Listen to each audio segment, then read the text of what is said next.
team of senior professionals, and I'll ask them to introduce themselves one by one, and post that we can actually start the session. My name is Manish Rishi. I take care of the HR for the Leela Ambience Gurgaon. I just joined around 4 months back. So, but in the hospitality industry, I've been there for last 20 years, and which talks about all the human resources field. Thank you. Sameer Hussain, I take care of Barbecue Nation. Can't call myself a veteran, but I've been in this industry for about 20 plus years. Started with the Taj Group of Hotels, then worked with Yum Brands for about 16 years, and then I joined Barbecue Nation. Thank you. Hi everyone, my name is Biplab Banerjee. Been with Jubilant Foodworks, Domino's Pizza and Dunkin' Donuts for the last almost 3 years now.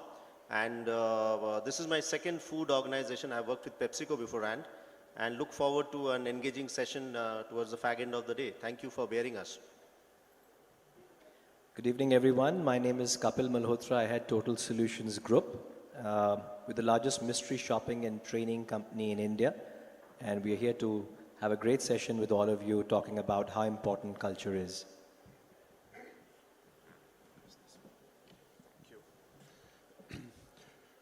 So speaking of today's session, building a company culture, connecting your front line with your bottom line. Let me first start with defining what does culture mean. As management books describe, culture is something that drives discretionary behavior from employees, and it kicks in the moment the employee handbook leaves off. Simply put, it's the behavior that employees demonstrate when the company CEO or the owner is not inside the room. So that brings the question that how can I inculcate a culture in my customer-facing staff who's at the restaurant, or in other words, the front line, that has a positive bearing on my business revenue and hence my bottom line. And given the restaurant manager being the central fulcrum of daily operations, essentially the culture of the restaurant is what the restaurant manager demonstrates. And that brings to a very pertinent question that how can a restaurant manager demonstrate traits of like an owner? Or what are the traits that he should demonstrate which has a positive impact on the restaurant business? And I'll invite Sameer to kind of start off the discussion on this note. Okay. Can you guys hear me? So, generally a couple of background to what this really is all about, especially in the restaurant industry. One thing which is very clear, we say we are in the business of food, and I typically say we are not, because we are in the business of people, end of the day, because these are the people who are going to drive this entire piece, so-called profitability, sales, consumer satisfaction. The pertinent point about culture, it's very mystic in nature. But the way I would want to define it is that every business is a ghar, a house. Every house would typically have its own set of cultures, and that is what you get inbred or indoctrinated in. So I'm going to talk more about Barbecue Nation and what typically, how do we induce this culture in our frontline staff, especially the restaurant managers. Now, every organization, and every people sitting over here would kind of support me on this and say that every business has a set of core values, and then you want to see these core values driven on a day-to-day basis. But what is more important in this case is that how do you instill this core values in the employees? Now, how would a Barbecue Nation or any other restaurant, and I'm sure the thesis would be the same, the way it's done,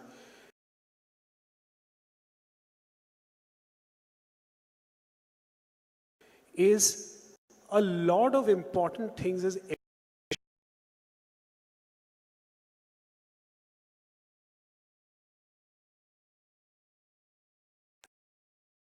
and that is what a new person who joins the organization starts looking upon you, and he starts emulating these starts taking decision basis these filters. So how does it work? And I'm going to, just from a practical standpoint, you've got a restaurant manager who's come in. You say, okay, fine, the value foundation is very similar. So what we expect as a business. And then you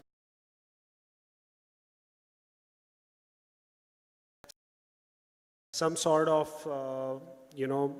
a documentation, some sort of exams that he needs to pass and get to certify himself as him, and make him shadow somebody who actually in real sense emulates this culture. And then you empower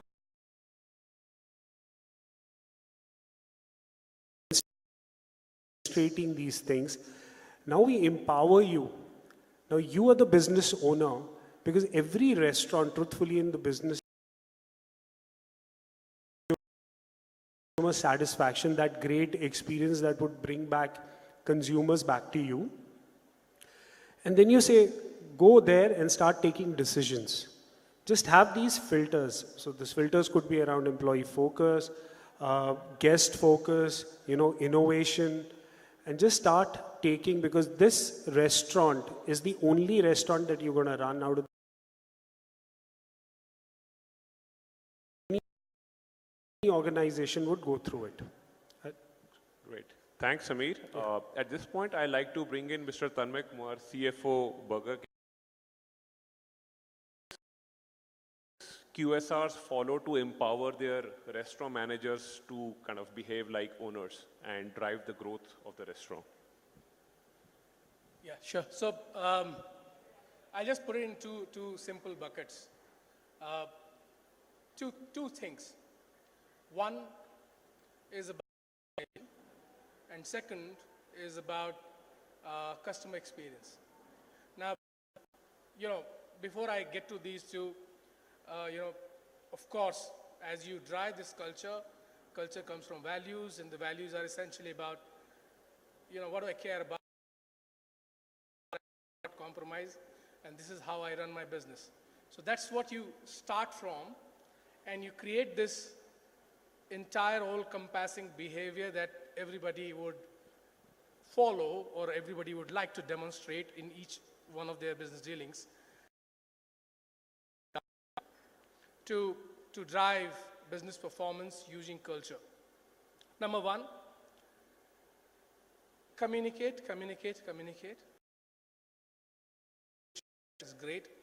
There is so much I have seen, and I'm talking about, forget about,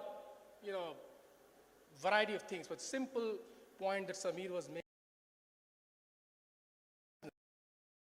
right? There's so many instances where it just comes from the people on ground, the restaurant manager. He would come and tell you,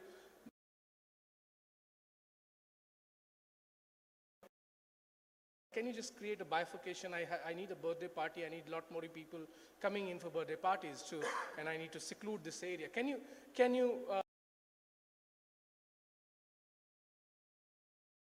There are so many corporates nearby. So, you share that information. Information is a two-way game. This is what drives the business. And we need to listen to them. That's one part. The second part is about customer experience. Of course, whether you talk about any other thing, but the most important and fundamental thing about any business is customer experience, the customer. And and mathematically, for a finance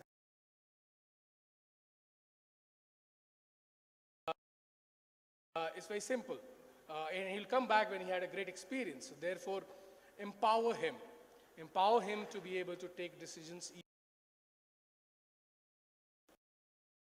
to cater to a specific consumer need. The customer is unhappy, customer likes it a certain way, you have it your way.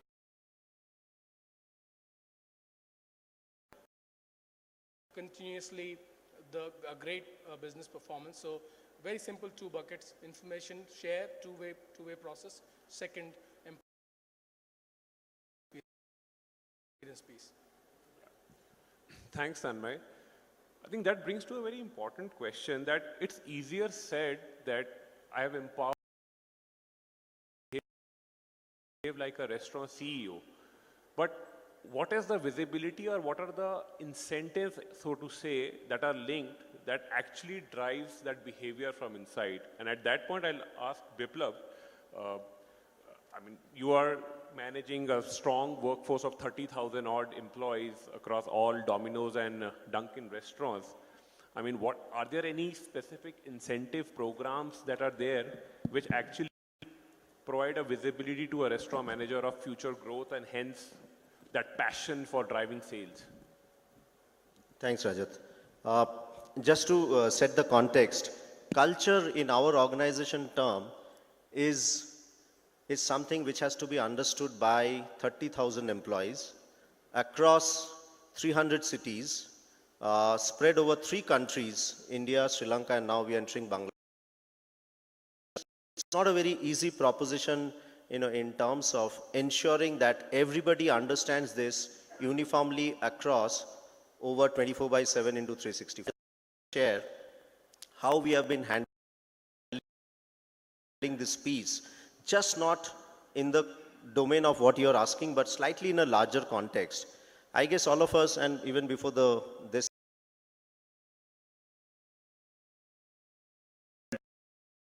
disruption. So last year, the promoters including, we are a promoter driven company, and all the CEO and his direct reports, 3 weeks just to understand that how the entire restaurant business and especially QSR has changed in US, and if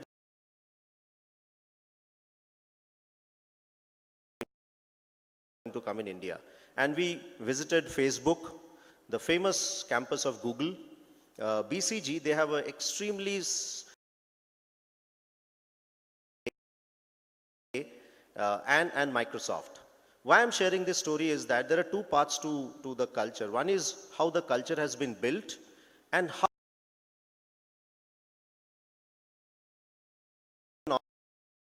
organization, because the generation of workforce is changing, the existing employers, they are experiencing so much of new apps, new. Why is my internal job promotion app is not as good as Facebook? So there are 2 parts to the culture. All I'm trying to say that,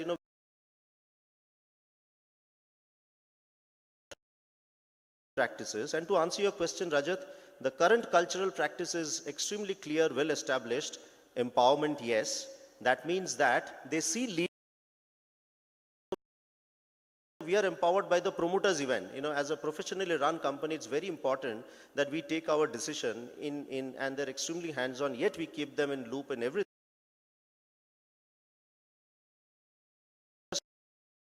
It's not an HR jargon. This is something I can do.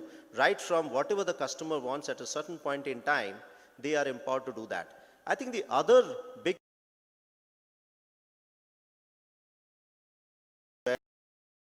where the CEO congratulates and spends some time with the top 20 restaurant managers who display a consistent customer centricity. It's empowerment, it is recognition, it is reward, but consistently done over a period of time, so it doesn't look like a one-off case.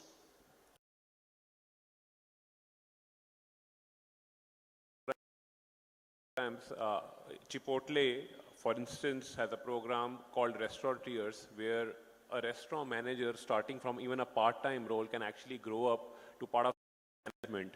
And that is what essentially I've seen drive a lot of people to bring in that passion into their work every day.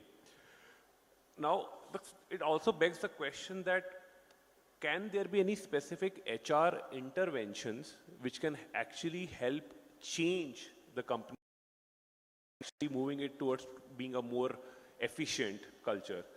Manish, would you like to share your perspective on that?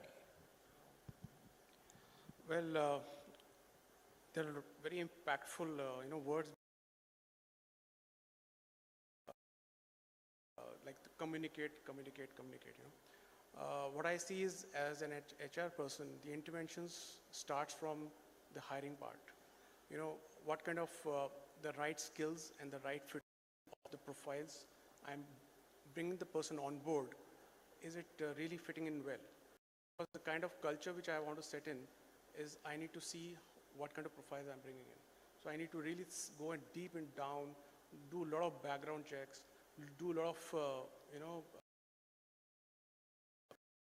personality, because my culture will easily get flow from those kind of profiles. So the recruitment is one of the most important foot down in terms of if there is a profile which an HOD or somebody tells me that, you know, we have to hire this person.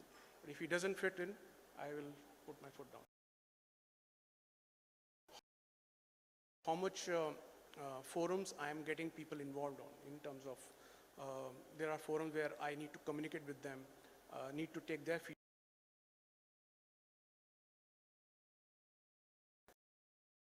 But today the key is how much I'm doing face-to-face interactions, taking them those notes and, you know, reverting back. So I feel these are the two interventions which are very, very important at this point in time. Understand.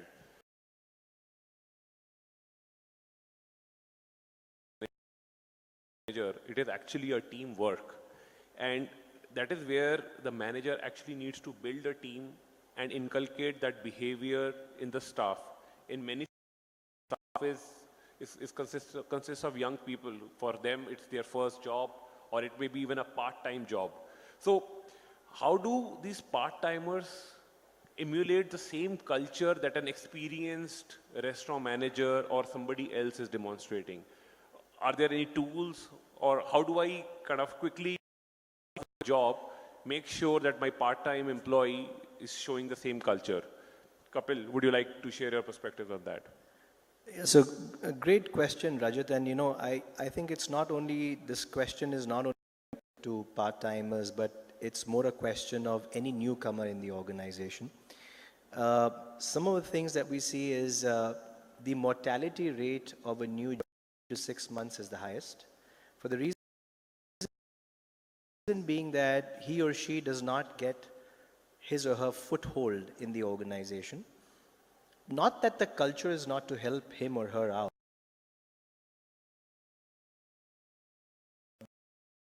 getting the job done, that we lose out on the creating a culture of inclusion as well. I mean, just to give you an idea, we were doing a piece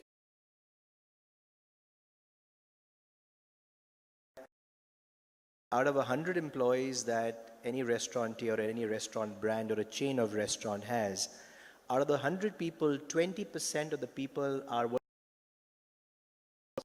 who are self-motivators, people who make the bed themselves. They don't wait for anyone to fix their bed. They start the day on time. You know, they do that.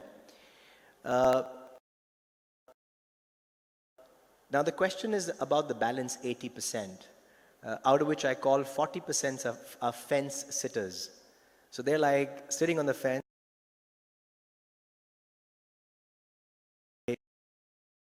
I'm going to do a good job. If it's not all a great day, the fence sitter moves towards what I call as the detractors, which is the balance 40%. 20% of the people not really performing the way they should, and 20% of the people get the entire burden on them. Now those 20% actually don't get that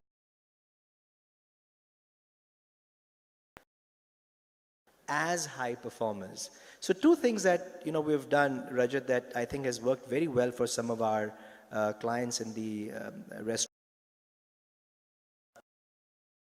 The approach that we have towards our mystery audit program, which is more of a fact finder, which means whenever we send our mystery auditor fine dine or casual dine, the first thing that we train them to work on is in terms of identifying pride pointers, fact-finding mission. So what happens during that, When you're at a restaurant and you find someone who's doing a great job, you actually identify the person's name and say, hey, this guy Rajat was good.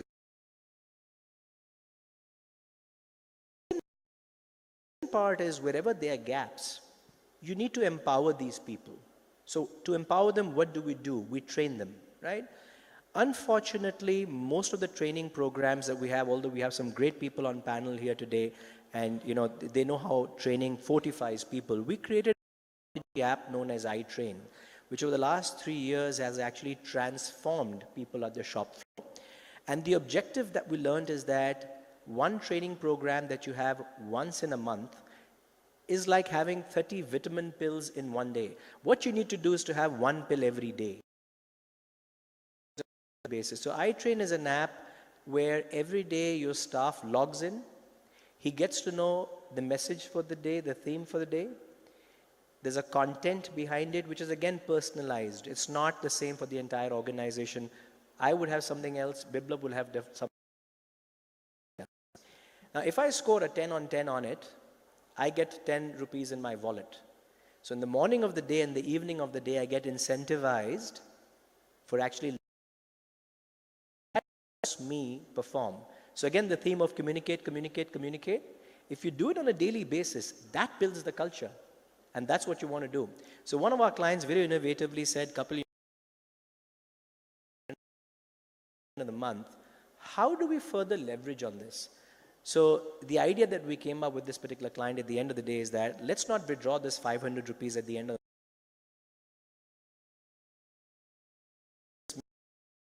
makes it 3,000, but if you don't withdraw it for 6 months, the organization leverages by 20%. So actually you have 3,600, and by the end of the year you leverage it. It's something like every family and every country today has a culture. India has a culture, America has a culture, China has a culture, so does Singapore. You're a big country. So I think culture needs to be ingrained. It's a philosophy that needs to be communicated on a regular basis. Understand. To the whole point about part-timers, which is what, another point that Rajat brought out. Now, my experience on part-timers is being that it's not so different, actually. In India, it's not like abroad where part-timers are like, they go. The part-timers are usually people who work for a few hours in a day, so they're still there with you. So it's very interesting because the way you drive culture,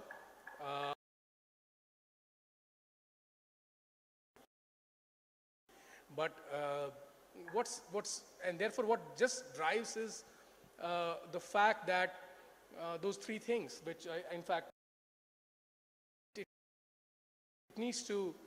it needs to be coming from the top. It needs to be coming all across, not just top, but all across. But that's culture. It can't be something that you just do one fine day when you wake up in the morning. The last great point he had brought about is recognition. So all of these guys, you would be surprised how much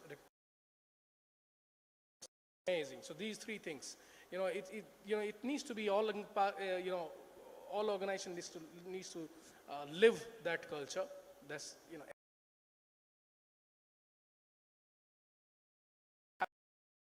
happen every day. And lastly, you recognize, communicate, recognize.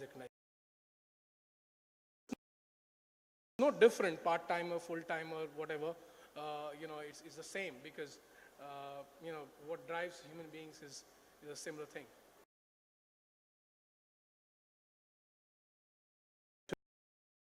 That now we've heard about recognition, we've heard of communication, and hence everybody is part of that culture. But how do the elements of bringing that teamwork together come up, and how do we actually drive operations efficiency in terms of driving that? Samir, any points on that? I mean, because given there's a huge churn of people who are leaving, coming, I mean, people actually bond as a team and deliver? Okay. So, it's a norm in the industry that how should I say, 90% turnover is accepted. I don't know the number, I'm sure. 90%, right? So one comes with a mindset and says 90% to chalta, it happens, right? But I came with that mindset too when I, so we were having this conversation with the board and they typically ask me this question. They said that, what's the turnover in the industry? I said,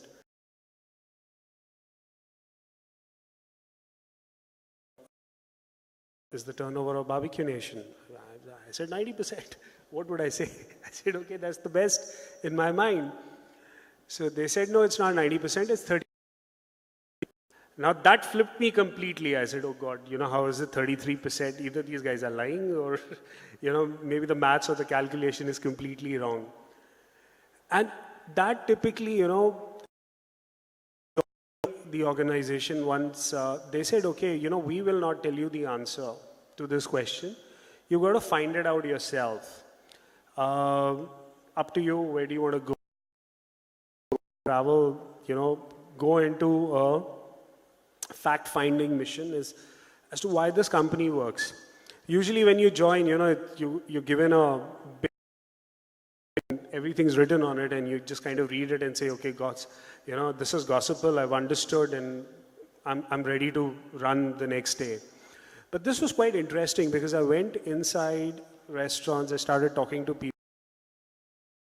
What came in is that there's a philosophy that they, in Barbecue Nation they use, which is BM ki dukan. Now, it's basically, it's restaurant manager's restaurant. This philosophy is actually ingrained in the minds from top to bottom. Now it doesn't run organizations. I'm actually, I'm making myself redundant over here, but that's not the intention, but in a restaurant industry, no matter how many restaurants do you make, the emphasis always remains on the restaurant manager. Of course, organizations use different techniques, but the road is really the same. Now, this all about teamwork, optimize action. It just comes down to one person in the organization, which is your business manager or your restaurant manager. Now, fairly, what I believe is that when my revelation was simple, that the entire organization was only working towards making this person successful. Now they realized that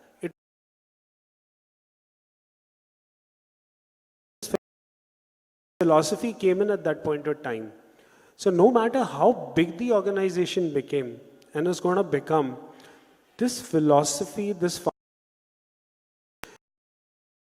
because as you keep investing, because this is the concatenation, this is the person who's going to really drive your restaurant. Because the fact of the matter is, no matter this restaurant has to do business, this restaurant has to follow the culture that we've been all talking about. This restaurant needs to deliver on that. Deliver. Now that's where the investment comes in, and you say, okay, fine, you get the right person who has the value that matches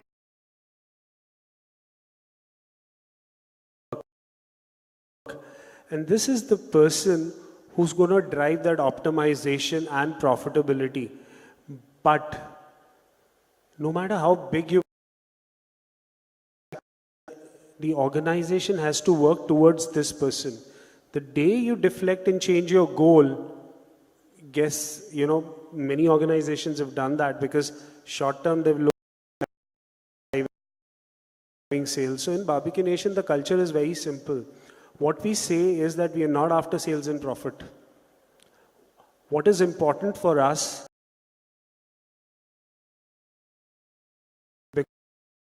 because this is the guest who'll keep talking about you, who'll keep getting more new customers to your brand. And as long as your business manager is able to deliver that and the entire organization focuses on him, I guess. Great. You want to add Can I add something here? we're talking about, the culture and the teamwork. I always feel that from down, they always look up, how the team, I'll give a typical example of a hotel. We have a XCOM team, we have an HOD team, who synchronize to each other. So, and I always tell my team that, we have 2 eyes, there are 100 eyes watching us, It's like, so we have to be cautious how we exhibit our abilities, and people look at this as a teamwork. So if we are synchronized, that message goes down very well. So the tone for the organization. Understand. There is another area that I wanted to touch upon in this discussion on the role of women. I understand in almost 33% of American-owned restaurants are being run by or managed by women, whereas I do not know what's that similar statistic for India. Any of your views, Biplab? Would you like to share this? Share some views on empowerment of women in the restaurant space. Sorry, just repeat that.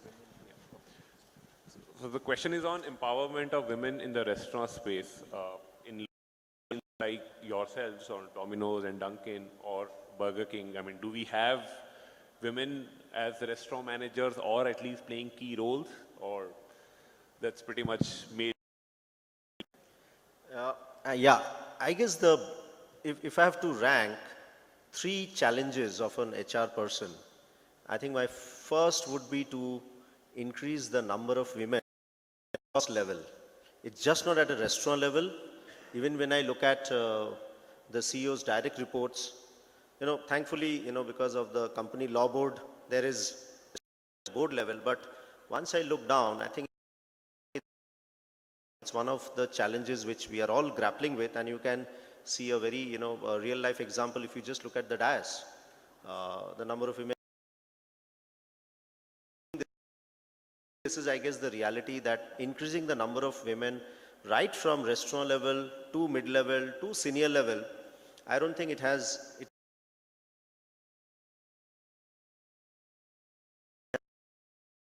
really marveled. And I guess, we have some great reasons stroke excuses that why it can't be increased.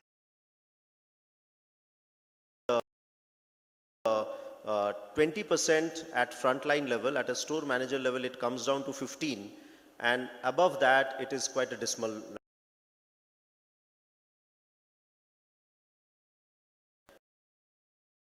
Women are much more efficient in balancing both the brains, empathy, dealing with customers, and create of language, in terms of behavior. So in spite of all the positives, I think this is one challenge we are grappling with, and I think it's improving.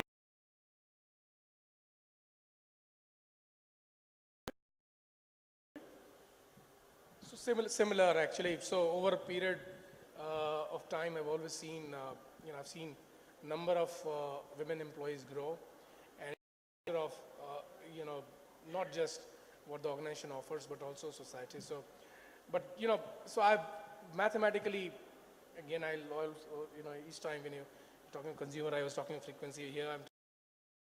When I would look at, most of my morning shifts are managed much better than the later shifts, because my women work in morning shifts. They don't work late. There is a better business. There is no discrepancy. It always shows. It shows in numbers.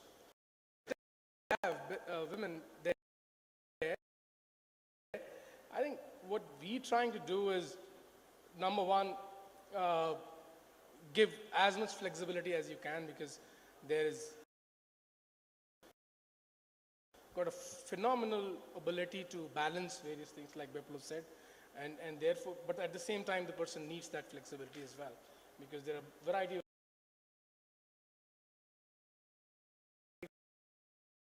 It works fantastically. So we've done that increasingly over a period of time. It's worked.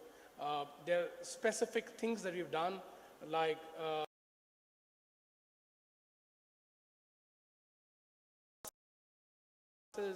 a variety of other coaching that one could do to grow them. And so the number has grown. And is this enough? It's not. There's a lot to be done. Just to add a point, we recently had a news release where we were talking about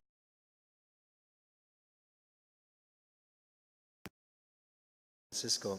I think irrespective of the industry, just picking a point from what Tanmay had said, and this is what research also says, that an outlet, whether it's a food outlet, a grocery outlet, or a footwear outlet driven by an all-woman crew,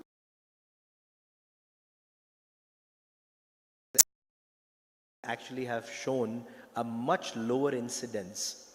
And I think it's a matter of time that maybe out of all of you all, there would be a crew, and I hope that they would be very near in the future. Great. So we have some limited time left. Just wanted to bring in audience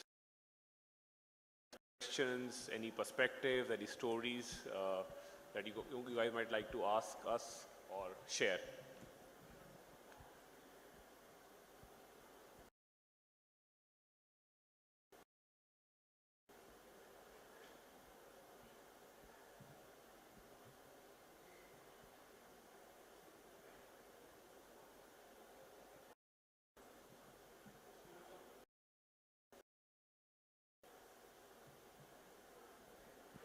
Yes, please.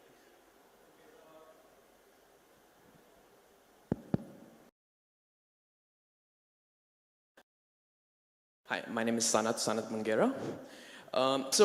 Just as all of you said, we have to impose values into our employees and into the top. We in India, right? Of course, the time has changed and most of our employees are now educated. But there is a fair bit of uneducated employees as well, which do exist, especially in the hotel industry. Do you think we will need a different approach to impose these values on the uneducated employees? Will we get the same outcome? Manish, would you like to take that? How do you cater to that in the... I'll just Manish then follow up on that. I think predominantly in one way it's a great question, but I believe in the industry that we are in, it's more of skill than education is I believe. The other part that you also talked about, that culture is not something that you can always carry from home, because each brand has its own culture. And it is something that builds over a period of time. It takes time. There's some strong decisions that the organization might need to take and lead by example. But more or less, if you look at the Indian culture that we have, we're always towards serving our customers to the best that we can. That is what Atithi Deva Bhava is at the end of the day. And if we have enough controls and processes, to skill them up, as long as you can get a person to the office, you really can't do anything else.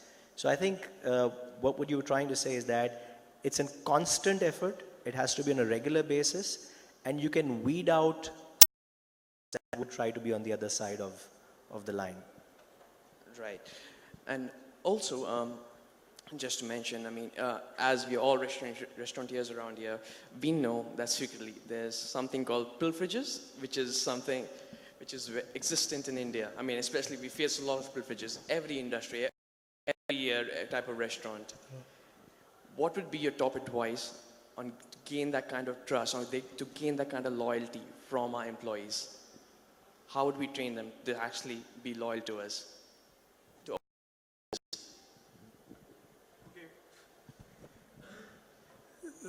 So what restaurant do you run? Just a question. South Indian restaurant. Sorry? South Indian. Okay. So I guess, yeah, pilferages also always a challenge. I guess pilferages are a challenge for me also, and it's everywhere. So let me categorize. A certain amount of wastage in the industry is the norm. I guess everybody looks at it and they say, okay, there's a certain percentage that you would want to keep it up to. because there's a necessary waste all in a business. You don't want to serve bad food to a customer. Now, more important, coming back, I say, there's something called an ownership mentality. You may have and said, I want to build this ownership mentality. But what really is it? Sometimes I feel that we shy away from giving that empowerment. And I've seen this out of my experience.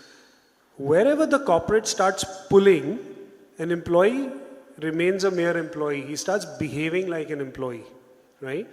And these nuances comes in, you've got pilferages, he's unable to manage consumer satisfaction, your P&Ls are not in the right direction, your restaurants will start looking a little dirty than what, rather than being bright. Now flip the coin and you say that every manager who runs the business is actually the owner.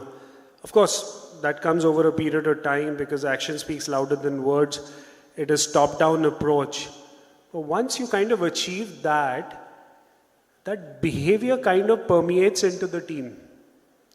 Now, I can give you some examples of what we do in the organization, and I was talking about that the entire organization works to this is BM ki dukaan.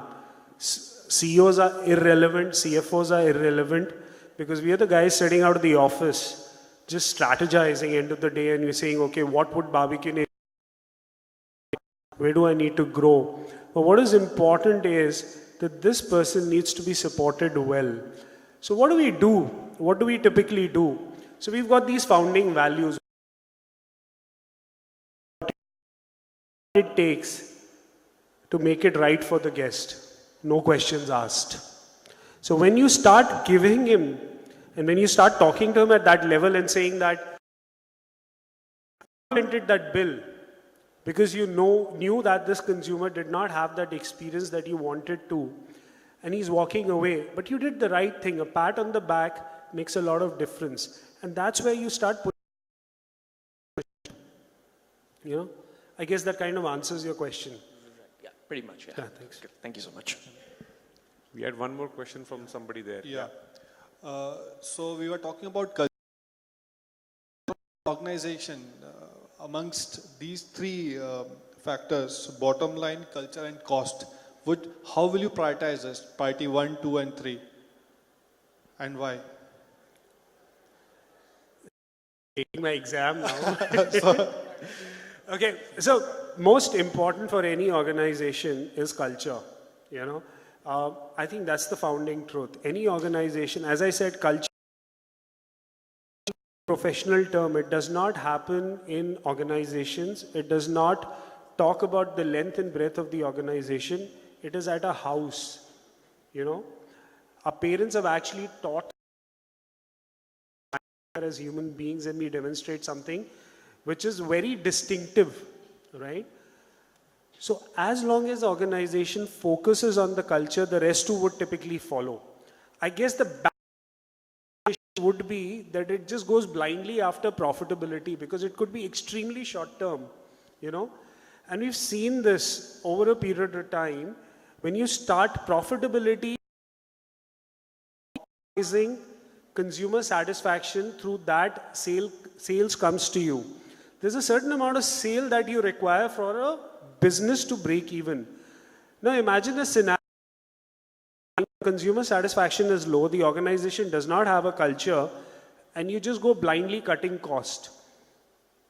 I think you're an ICU. End of the day, it's a business on ICU, may not live. My friend, I'm surprised why there is no question of prioritization, actually, because these are not different. You start from the culture, then you build the business. That's how it is. You were a part of our earlier discussion where all of us were talking about, in business you have good days and bad days.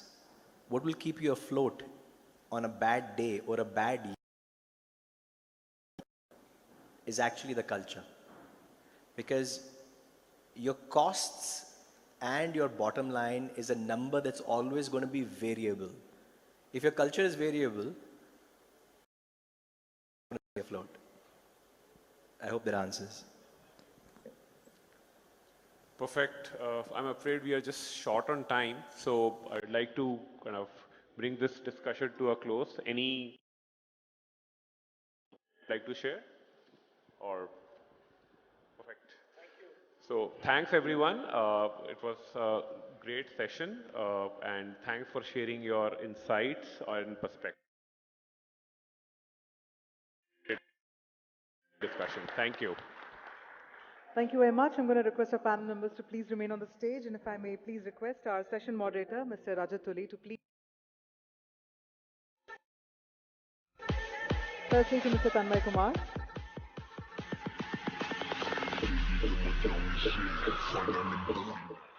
To Mr. Manish Kumar.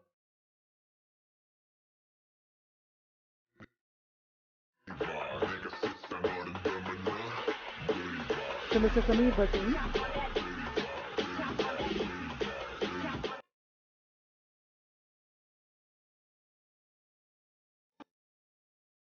To Mr. Biplab Banerjee.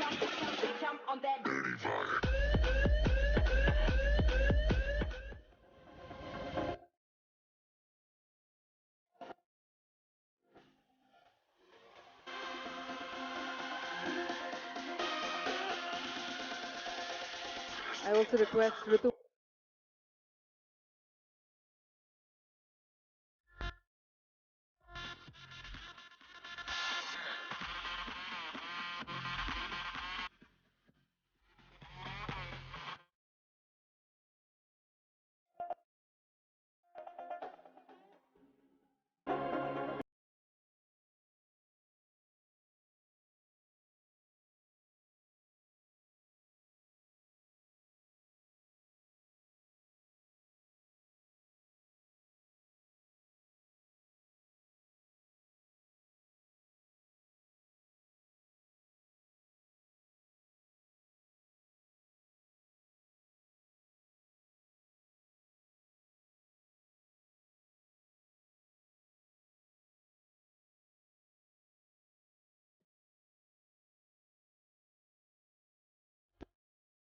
Time to march ahead with our final two sessions for this day one of the conference.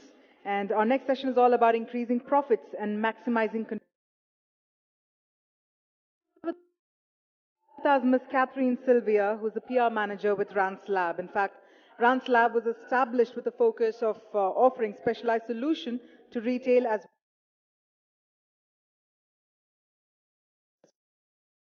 well. But as of now, we'll have an exclusive presentation by Ms. Catherine Sylvia. If I may please invite Ms. Catherine as well on stage, and all the speakers and all our